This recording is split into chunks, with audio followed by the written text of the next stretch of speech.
Welcome to the Learning Pines YouTube. We hope this video helps. You begin by confirming the essentials. Make sure the camera is physically connected, powered, and its indicator light is on. This verifies hardware. Once done, close competing apps, Zoom, Teams, other browser tabs that lock the device. Then restart your browser and sign out of Google Meet because lingering sessions can hold the camera.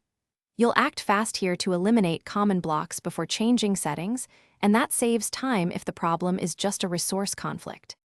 Next, you adjust permissions. Open your browser site settings for Meet. Google.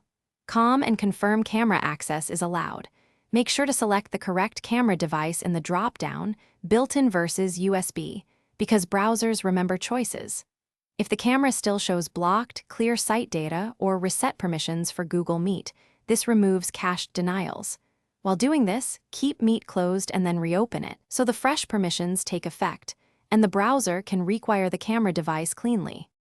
To finish, restart your computer and try Google Meet in another browser or an incognito window. That isolates profile issues. If the camera still fails, update camera drivers or your browser. Outdated software often prevents access. Make sure Meet shows the right device under Settings video, and test the camera in your operating system's camera app. If nothing works, one key troubleshooting tip.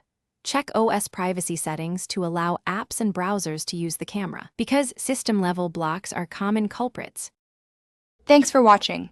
Consider subscribing if we helped you.